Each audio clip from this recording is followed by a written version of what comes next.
আমরা সবাই জীবনে সুখ লাভ করতে চাই। শুধু জীবনে কেন, জীবনের পরেও আমরা সুখ লাভ করতে চাই। আমরা সকলে স্বর্গের কামনা করি।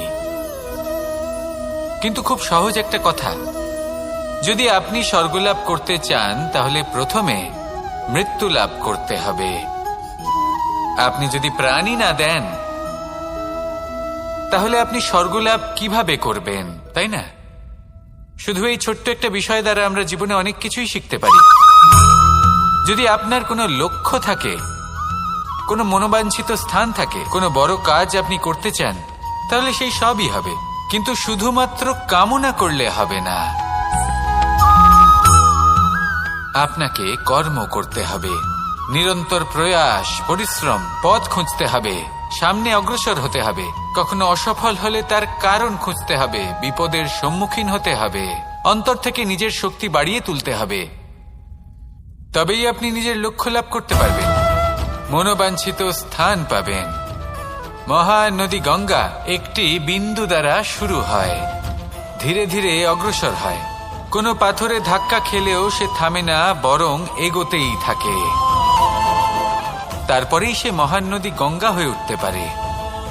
পরিশ্রম করুন, লক্ষ্য লাভ করুন, আর আমার সাথে ভালোবেসে বলুন, রাধা রাধা।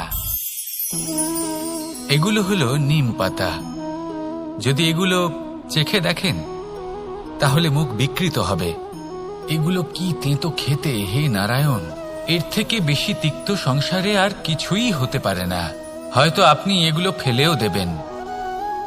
কিন্তু যদি এই স্বাদের ঊর্ধ্বে উঠে এই নিমের বিষয়ে আপনারা জানতে চেষ্টা করেন, তাহলে আপনি জানতে পারবেন যে এই নিম কতটা বেশি গুরুত্বপূর্ণ, কত গুরুত্বপূর্ণ ওষুধ, আর আমাদের শরীরের জন্য কতটা বেশি লাভজনক। এই নিম, এর মধ্যে অনেক রোগের উপশম নিহিত রয়েছে। এবার জীবনে আমরা বিভিন্ন মানুষের সাথে পরিচিত হই, নেত্র দ্বারা তাদের দেখি, কিন্তু তাদের আমরা খুব একটা পছন্দ করি না। সেক্ষেত্রে আমাদের কি করা উচিত? অন্তর মন দিয়ে তাদের দেখা উচিত। ওনাদের রূপ রং নয়, ওনাদের ব্যবহার, ওনাদের গুণাবলী দেখা উচিত। কারণ হতে পারে ঠিক যেমন নিম পাতা বাস্তবে খুব তেঁতো কিন্তু আমাদের শরীরের পক্ষে লাভজনক, সেইভাবেই এইসব মানুষ যাদের দেখলে আমাদের ভালো লাগে না, যাদের রূপ রং আমাদের পছন্দ হয় না, হয়তো সেই মানুষগুলোই আমাদের জীবনকে পূর্ণরূপে পাল্টে দিতে পারেন। হতে পারে তাদের মধ্যে এমন ক্ষমতা রয়েছে, আমাদের সুখ, শান্তি, প্রেরণা প্রদান করতে পারেন, আমাদের দুঃখ হরণ করতে পারেন, আমাদের পথ দেখাতে পারেন। সেই জন্য যখনই কোনো ব্যক্তিকে দেখবেন, চর্মচক্ষু নয়, অন্তর্মন দিয়ে দেখবেন, রূপ রং নয়, গুণাবলী দেখবেন। মানুষকে আরো ভালোভাবে বুঝতে পারবেন, আর এই মন প্রসন্ন হয়ে বলবে, রাধা রাধা। আপনি কখনো মাখনের হাঁড়ি ভেঙেছেন? কত আনন্দ পাওয়া যায়। এই মাখনের হাঁড়ি ভাঙলে পুরো মাখন আমাদের গায়ে এসে পড়ে আর মন উচ্ছ্বসিত হয়ে ওঠে। কিন্তু তার জন্য বালগোপালদের কত চেষ্টা করতে হয় সেটা কখনো ভেবে দেখেছেন? প্রথমে বড়ই পরিশ্রম করে একের ওপর এক সাবধানে ওপরে চড়তে হয়, তারপরে ভারসাম্য বজায় রাখতে হয়, পড়ে গেলে হবে না। তারপর এই হাতের দ্বারা সেই মাখনের হাঁড়ি ভাঙতে হয়, তখন মাখন পড়ে। এবার এরকমই কিছু আমাদের জীবনে আমাদের সাথেও হয়। এবার আপনি বলবেন যে মাখনের হাঁড়ি ভাঙার এই প্রক্রিয়া, তার সাথে জীবনের কি সম্পর্ক থাকতে পারে? আসলে আমাদের মনের মাঝেও একটা হাঁড়ি রয়েছে, অহংকারের হাঁড়ি। আর এই অহংকারের হাঁড়ি যখন ভেঙে যায়, তখন প্রসন্ন হবার আনন্দ চতুর্দিকে ছড়িয়ে পড়ে। এই মন, এই আত্মা, এই দুই প্রসন্ন হয়ে যায়। কিন্তু তার জন্য আপনাদেরকেও বালগোপালের মতো চেষ্টা করে যেতেই হবে, ভারসাম্য বজায় রাখতেই হবে মনের মাঝে এবং এই বুদ্ধিতে, ভালো এবং মন্দের মধ্যে, লোভ এবং পরমার্থের মধ্যে। আর তারপর নিজে হাতে অহংকারের এই হাঁড়ি ভেঙে দিতে হয়। দেখুন, যদি ঈশ্বরের সঙ্গ লাভ করতে চান তাহলে অহংকারের এই হাঁড়ি ভাঙতেই হবে। আসুন আর আমার সাথে ভালোবেসে বলুন, রাধা রাধা।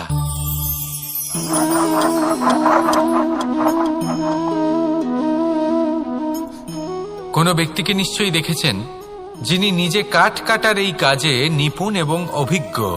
এবার আপনারা দেখবেন যে তার মনোযোগ সমস্ত কাঠের ওপর থাকে না, তার মনোযোগ থাকে শুধুমাত্র একটা কাঠের ছোট্ট একটি অংশের ওপর, যেখান থেকে তার টুকরো করা হচ্ছে।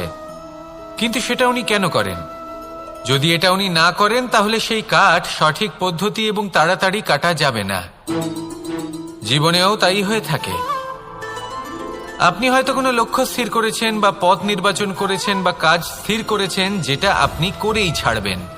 তাহলে নিজের সম্পূর্ণ মনোযোগ শুধুমাত্র তার উপর কেন্দ্রীভূত করুন। যদি আপনার মন এদিক ওদিক তাকাতে থাকে, অস্থির হয়ে পড়ে, বিচলিত হয়ে পড়ে, যদি তা হয়ে থাকে তাহলে আপনি অবশ্যই অসফল হবেন।